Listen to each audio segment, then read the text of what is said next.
चलो आज बुधवार की कहानी कहते हैं। चलो सुनो। एक गांव में मधुसूदन नाम का व्यक्ति था। वो बुधवार के दिन अपनी पत्नी को लेने गया। उसके माँ बाप बोले आज बुधवार है, आज का सफ़र ठीक नहीं है, मत जाओ। लेकिन वो कुछ ऐसी बातें बोलने लगा, आड़ा टेढ़ा बोलने लगा। तभी उनके माँ बाप अपनी लड़की को उसके साथ भेज दिया, उसकी पत्नी को, संगीता को। दोनों पैदल ही सफ़र करने लगे। चलते चलते उन्हें प्यास लगी। संगीता को संगीता बोली मुझे प्यास लगी है। तो मधुसूदन कहीं पानी लेने चला गया। बोला मैं लेके आता हूँ। वो वहाँ से गया और वापस बहुत देर बाद में आया। तब उसके पास उसके जैसा ही एक मर्द बैठा था संगीता के पास।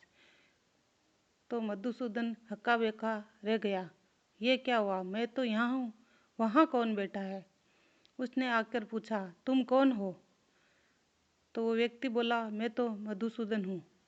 बोले तुम कैसे हो, ये तो मेरी पत्नी है, मैं हूँ मधुसूदन। बोले ये नहीं हो सकता, ये मेरी पत्नी है। बोले नहीं, मैं पानी लाने गया था, ये मेरी पत्नी है। तो बोला मैं भी पानी लाने गया था और पत्नी को पिला भी दिया, ये मेरी पत्नी है। ऐसे दोनों झगड़ने लगे। तब उस व्यक्ति ने कहा कि मैं अभी सब सिपाही को बुला के तुम्हें गिरफ्तार करवा दूंगा। तो मधुसूदन ने कहा हाँ करवा दो, चलो बुलाओ सिपाही को, पत्नी तो मेरी ही है। ऐसा करके राजा के दरबार में चले गए। उसी गांव में दोनों गए। तब राजा भी दोनों में अंतर नहीं कर पा रहे थे कि असली संगीता का पति कौन है। ये समझना राजा के लिए भी भारी हो गया। तो राजा ने कहा दोनों को काल कोठरी में घेर दो, जो असली होगा वो बोल जाएगा, जो नकली होगा वो भी बोल जाएगा। ऐसा कह के दोनों को सिपाही पकड़ के ले जाने लगे। तभी वहाँ भविष्यवाणी हुई। बोले ए मधुसूदन, देखा बुद्ध महाराज का करपोप। बोले क्या हुआ। असली मधुसूदन घबरा गया और डरने लगा। तब बोले तुझे मना किया था ना कि आज संगीता को लेके मत जाना, फिर भी तुम बुधवार को सफ़र किया, इसीलिए बुद्ध महाराज नाराज हो गए और उसी का प्रकोप का नतीजा है। आगे से ऐसा कभी मत करना। तब मधुसूदन ने हाथ जोड़े, बोले नहीं महाराज बुद्ध जी, मैं अभी ऐसा कभी नहीं करूँगा और कभी बुधवार को सफ़र नहीं करूँगा।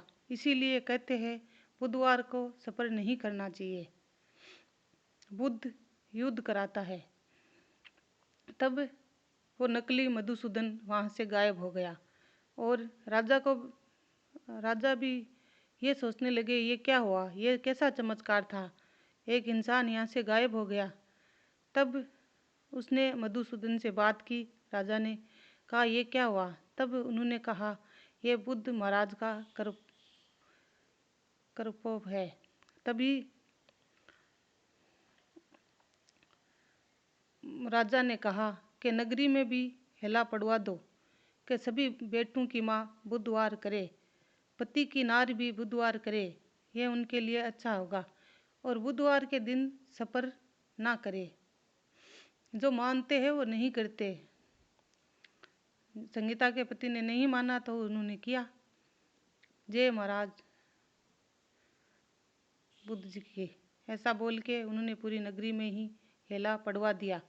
तब राजा ने संगीता को और मधुसूदन को दोनों को अपने रथ से उनके गांव पहुँचाया। दोनों बुधवार का व्रत करने लगे और गणेश जी महाराज की आरती करने लगे।